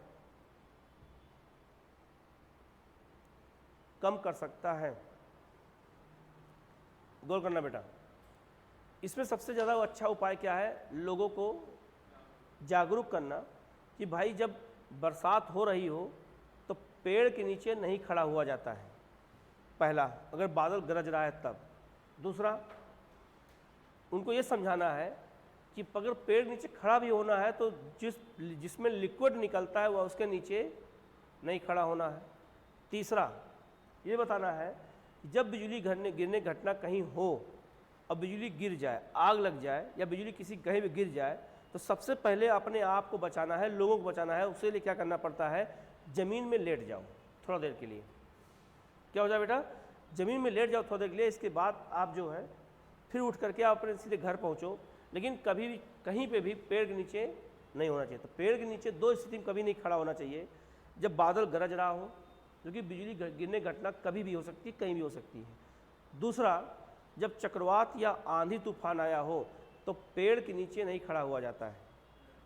आम बीनने नहीं जाया जाता है कि आम चले गए वहाँ लेने के लिए तो पेड़ गिरेगा ही। ये समझ नहीं आया बेटा? लेकिन लोग हमारे यहाँ जागरूकता नहीं है। और देखा, मैं अक्सर देखता हूँ, एक बार हल्की हल्की आंधी चल रही थी, हमारे घर के बाहर ही पार्क है, तो मैं देखा कि आंधी चल रही थी हल्की हल्की और वो जो है बरसात भी हो रही थी। तो कुछ लोग भीगने के लिए, रिलैक्स होने के लिए चले गए पार्क में, और पार्क में वहाँ पर एक पेड़ की डाल टूट के गिरी और उनका पैर क्या हो गया? वो तो बच गए, पैर टूट गया। जब पैर टूट गया 2-3 दिन के बाद मिले हमसे, तो हमने कहा फिर आंधी आने वाली है। हमने कहा यार इतनी पढ़ाई तुम करते हो, IAS की तैयारी करते हो, तुम्हें दिमाग में समझ नहीं आया कि जब आंधी चल रहा, हवा चल रही हो तो पार्क में जाना जरूरी है? कहीं यार सोचा थोड़ा रिलैक्स हो लूँ, भीग जाऊँ, थोड़ा सा अच्छा लगेगा। हमने कहा भीगने के लिए तो भाई, लेकिन हवा चलते समय नहीं जाना जाता ना पेड़ के किनारे, तो वो चीज़, ये बहुत छोटी बात है बेटा। लेकिन जब आपदा घट जाती है तब लोगों को लगता है कि ये बहुत बड़ी बात है, क्योंकि हम इस सब चीज़ों को कंसीडर करते ही नहीं हैं कि अगर कहीं आंधी आ रही है और हवा चल रही हो तो हम पेड़ के नीचे क्या हो जाए, ना खड़े हों। ये समझ में आई नहीं आया बेटा? उस दौरान अगर आप सड़क पर भी कहीं जा रहे हो तो आपको रुक जाना चाहिए थोड़ा देर के लिए, लेकिन लोग नहीं रुकते हैं। लोग सोचते नहीं घर ही पहुँचते पहले। इसलिए भी कुछ दिन पहले तिमारपुर में ही, दिल्ली के तिमारपुर में ही, वहाँ मुखर्जी नगर के पास, आज से करीब 1-1.5 साल पहले आंधी तूफान बहुत तेज आया, एक ऊपर से डाल टूट के नीचे गिरी, 2 भाई बहन जा रहे थे, उनके ऊपर गिर गया और दोनों लोग की डेथ हो गई ऑन द स्पॉट, पूरा सर फट के अलग हो गया। कहने का मतलब यह है कि ऐसी आपदाओं के प्रति ना तो सरकार कभी जागरूक करती है, हम लोगों ने यहाँ पढ़ लिया, लेकिन अगर ऐसी आपदा आ जाए तो फिर हम भूल जाएंगे कि हमें करना क्या है। ये समझा? और दूसरा, हम लोगों को ये चीज़ इतना याद नहीं होता कि इन सब चीज़ों को हम कभी बहुत गौर से देख पाएँ, और जब हमें नहीं याद होगा तो हम दूसरों को प्रभावित नहीं कर सकते, दूसरों को बता भी नहीं सकते। लेकिन हम बताएंगे अगर मान लो तो चीज़ों को हम ज़्यादा लागू भी नहीं कर पाते हैं, इसीलिए इसलिए आपदाएँ आती रहती हैं, लोग ऐसे इस तरह से उनकी डेथ हो जाती है। ठीक है बेटा, आगे बढ़ते हैं। देखो था कोई डाउट किसी को? देखो एक बार पहले, कोई डाउट नहीं है ना बेटा? आगे लिखना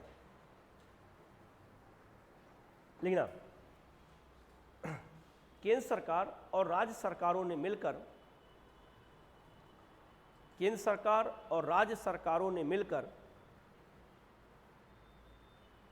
इसे एक आपदा घोषित किया है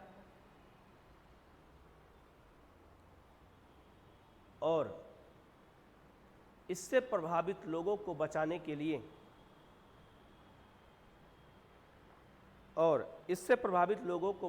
लिए लोगों को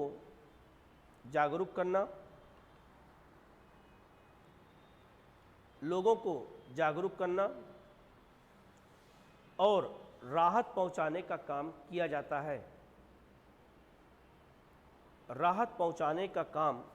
जाता है।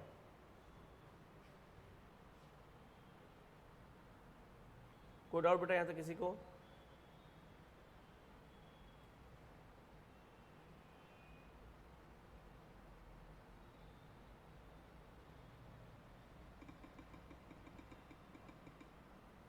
देखो कोई डाउट किसी को?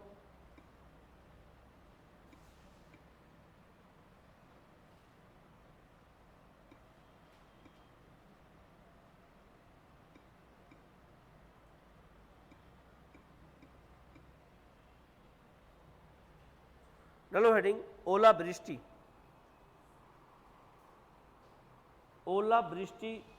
आपदा। ओलावृष्टि आपदा क्या है, अब इसके बारे में जान लेते हैं हम लोग। ओलावृष्टि आपदा क्या है, ध्यान देना बेटा। ओलावृष्टि आपदा यह है कि जब बरसात हो, पानी बरसता है और उसके साथ साथ बर्फ के छोटे छोटे टुकड़े गिरते हैं, तो जो छोटा टुकड़ा गिरा इसको हम ओला कहते हैं। और वृष्टि का मतलब होता है वर्षा होना। तो जब पानी के साथ ये छोटे छोटे गोला गिरते हैं, बर्फ के टुकड़े गिरते हैं, खासकर पर्वतीय और मैदानी क्षेत्रों में, तो उससे जो है हम क्या कहते हैं, ओलावृष्टि कहते हैं। और ये घटना से किसान प्रभावित होता है। कहाँ का? पंजाब, हरियाणा, जम्मू कश्मीर, उत्तराखंड का। पंजाब, हरियाणा में, पश्चिमी उत्तर प्रदेश में ये घटना होने से गेहूं की फसल नष्ट हो जाती है, क्योंकि ये गेहूं के ठंडी के मौसम में गेहूं पकने वाला होता है, तभी ये घटना होती है। तो गेहूं की फसल नष्ट हो जाती है, या फिर गेहूं की फसल कट गई है तो भीग जाएगी, तो बहुत दिनों तक जो है इसकी मड़ाई नहीं हो पाएगी और गेहूं क्या हो जाएगा, सड़ जाता है। तो इससे किसानों को नुकसान होता था। आप ये देख सकते हैं धान की कटाई हो चुकी है और ओलावृष्टि होने से ये पूरा धान क्या हो गया, खत्म हो गया। जो फसल लगी है वो फसल क्या हो गई बेटा, गिर गई। आप यहाँ पे देखो, इसके ऊपर भी बर्फ गिरी हुई है, ये दिख रहा है बेटा। ऐसी स्थिति में ये फसल क्या हो गई, नष्ट हो गई। अब इससे नुकसान किसको हुआ बेटा, किसानों को। अब जैसे मान लो ये धान की फसल है, धान की ये फसल है, अभी गेहूं की फसल है और गेहूं अभी पका भी नहीं है, इसमें दाना भी नहीं आया है। और अगर ये फसल गिर गई, ऊपर से बर्फ गिर गई, अब बताओ इसमें दाना बनेगा? तो पूरी फसल क्या हो गई, नष्ट हो गई। तो 2015 में मोदी गवर्नमेंट ने इसे एक आपदा घोषित किया और कहा कि इसका अगर कोई प्रभावित होता है तो उसे मुआवजा दिया जाएगा। क्या दिया जाएगा बेटा, मुआवजा दिया जाएगा। किसान, यही इसकी पूंजी होती है। और यहाँ हमें लगता है सब लगभग अधिकांश लोग किसानों के घर के हैं। तो किसान हमेशा आपदा से लड़ते हुए ही फसलों का उत्पादन करता है, एक नहीं कई आपदाओं से लड़ने के बाद फसल का उत्पादन करता है। तो ऐसे स्थिति में क्या होगा कि जो है सारी की सारी फसल नष्ट हो जाएगी, तो खाद्यान्न उत्पादन क्या हो जाएगा बेटा, कम हो जाएगा। ये घटना होती है हमारे यहाँ, ठीक है। लिखना ओलावृष्टि वर्षा का एक प्रकार होता है, एक स्वरूप होता है, प्रकार नहीं बेटा, एक स्वरूप होता है। वर्षा का एक स्वरूप होता है जिसमें वर्षा के साथ बर्फ के छोटे छोटे टुकड़े गिरते हैं, जिसे ओलावृष्टि की घटना कहते हैं,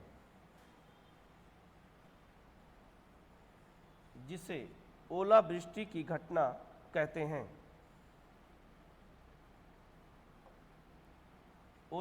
की घटना कहते हैं। 2015 में भारत सरकार ने 2015 में भारत सरकार ने इसे राष्ट्रीय आपदा घोषित किया। इसे राष्ट्रीय आपदा घोषित किया। क्या घोषित किया बेटा? राष्ट्रीय आपदा घोषित किया। और इससे प्रभावित किसानों को मुआवजा देने का ऐलान किया गया। मुआवजा देने का ऐलान किया गया।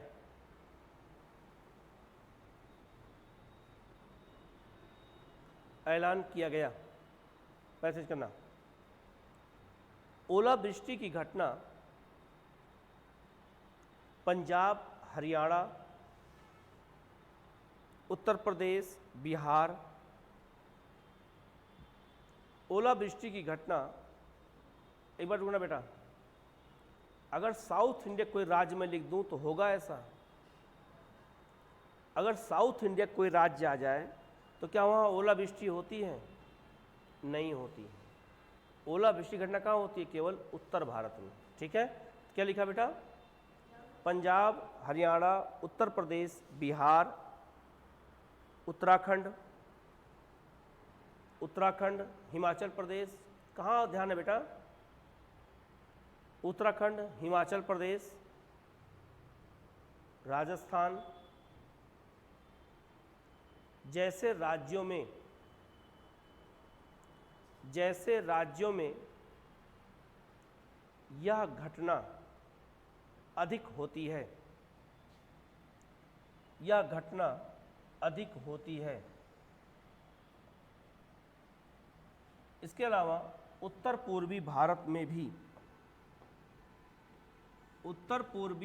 में भी ओलावृष्टि की घटना होती है। ओलावृष्टि की घटना होती है।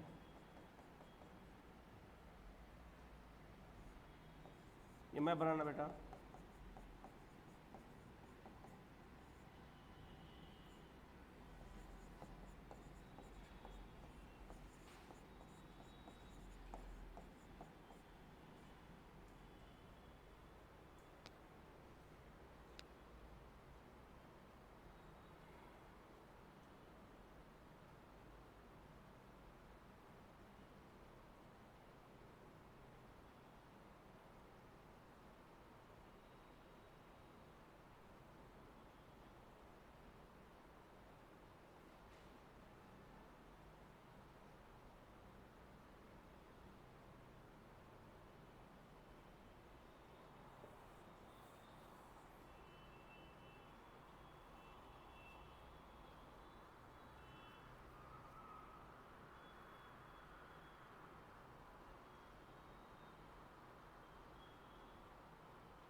कोई डाउट नहीं यहाँ तक?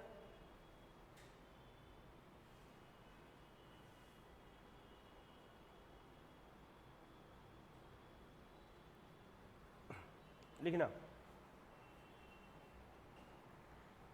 ओलावृष्टि का प्रभाव कई तरह से देखा जा सकता है। ओलावृष्टि का प्रभाव कई तरह से देखा जा सकता है। जैसे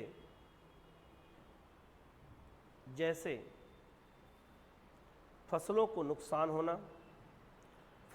नुकसान होना,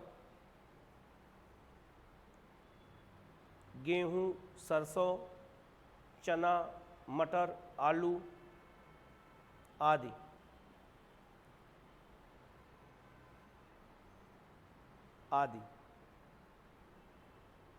ये समझ में आया बेटा? आलू की फसल देखा है, ज़मीन में होती है और उसके लिए जो है क्यारी बना की जाती है। अब अगर ओला गिरेगा, बर्फ़ का टुकड़ा, तो मिट्टी को हटाएगा। अब अगर वो आलू के ऊपर गिर गया, आलू में दाग लग जाएगी, तो क्या हो जाएगा? आलू सड़ जाएगा। सरसों की फसल पकी है, अगर ओलावृष्टि होगी तो सरसों की फसल झड़ के कहाँ गिर जाएगी? ज़मीन में। गेहूँ आपने देखा ही, ठीक है, ये घटना होती है। नंबर 2, खाद्यान्न उत्पादन में कमी होना।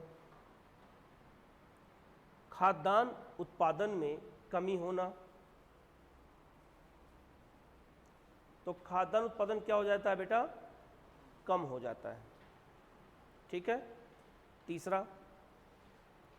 तीसरा किसानों का ऋणी होना। किसानों का ऋणी और गरीब होना। एक तो खुद गरीब बेचारे हैं और भी गरीब हो गए, ठीक है, किसानों का गरीब होना। नेक्स्ट, मानव और पशु पक्षियों का घायल होना। मानव और पशु पक्षियों का घायल होना, जानते हो कैसे? जब ओला गिरता है तो कभी कभी बड़ा बड़ा गिरता है और उससे सर भी फट जाता है। ये नहीं कि हम गोला खाने चले जाएं, कभी ऐसा हो तो मत जाना वहाँ, नहीं, लोग जाते हैं देखने के लिए क्या है ये, ठीक है। गाँव में देखा होगा उसके लिए, क्योंकि ये अलग किस्म का चीज़ होता है गाँव में, तो लोग उसको क्या मान लेते हैं? एंजॉय का, पूरा एंजॉय करते हैं उसके साथ, खेलते हैं, बर्फ़ गोला ऐसे खेलते रहते हैं। अगर बड़ा होगा तो क्या होगा? सर फट जाएगा। और बहुत सारे जो है, जैसे कोई पक्षी है अपने घोंसले में है, बर्फ़ गिर गया, अंडा क्या हो जाएगा बेटा? फूट जाएगा, या घोंसला कहाँ गिर जाएगा? नीचे। तो बहुत सारे पशु और पक्षी भी क्या हो जाते हैं? नष्ट हो जाते हैं, ठीक है।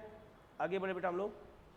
और कोई डाउट किसी के यहाँ? देखो यहाँ कोई डाउट किसी, देखो पहले एक बार। तो ओलावृष्टि की घटना क्या होती है मैंने बता दिया, एक बार देख लो, कोई डाउट हो पूछ लो बेटा, तब आगे बढ़ें। ऑनलाइन कोई समस्या? ऑनलाइन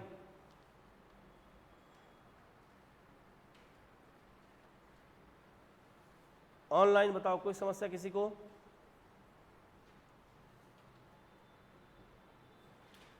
ऑनलाइन समस्या नहीं है किसी को?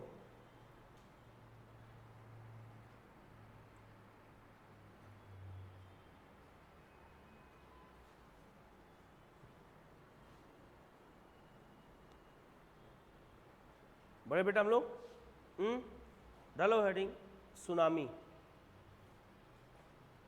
डालो हेडिंग सुनामी।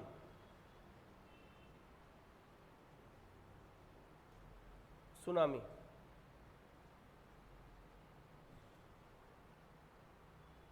शुरू करें बेटा हम लोग। सुनामी कब उत्पन्न होती है?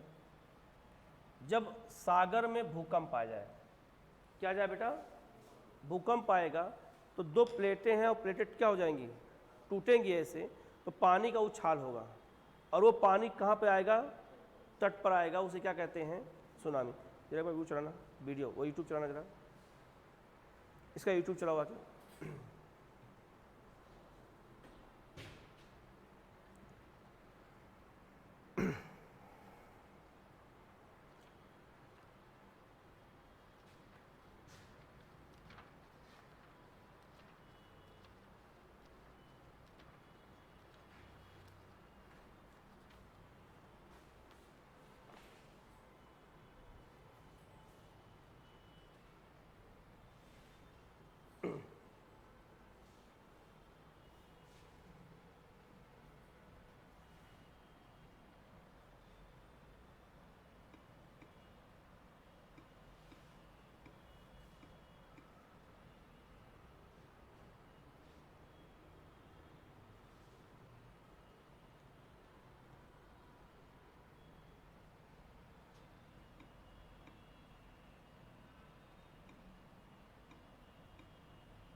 सुनामी क्या होता है, पहले आप लोग ये वीडियो देखिएगा, तब आगे मैं बताता हूँ सुनामी होता क्या है।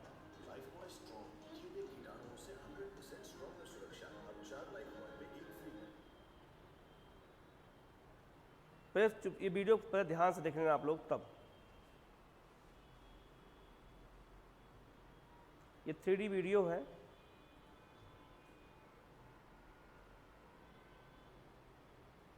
पहले एक बार सब लोग देख लेना।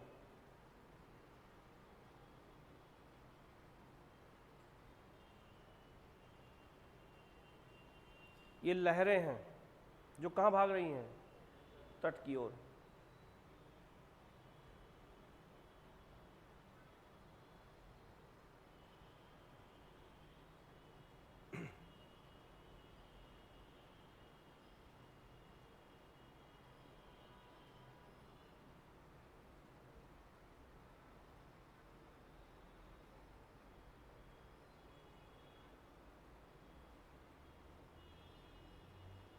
अभी लहरों ऊंचाई देख रहे हैं,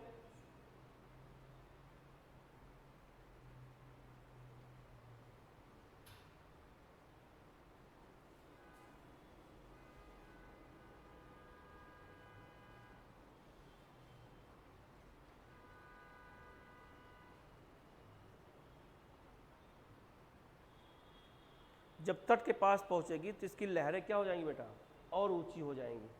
ठीक है, आप देख सकते हैं इसकी लहरें ऊंची होती चली जा रही हैं। जैसे एक हम चद्दर फोल्ड करते हैं, वो दरी फोल्ड करते हैं, उस तरह का देखो अब हो गया है।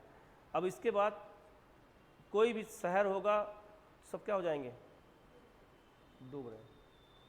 ये दिख रहा है बेटा, इसी क्या कहते हैं, सुनामी। क्या लिखना, सुनामी शब्द लिखना। सुनामी शब्द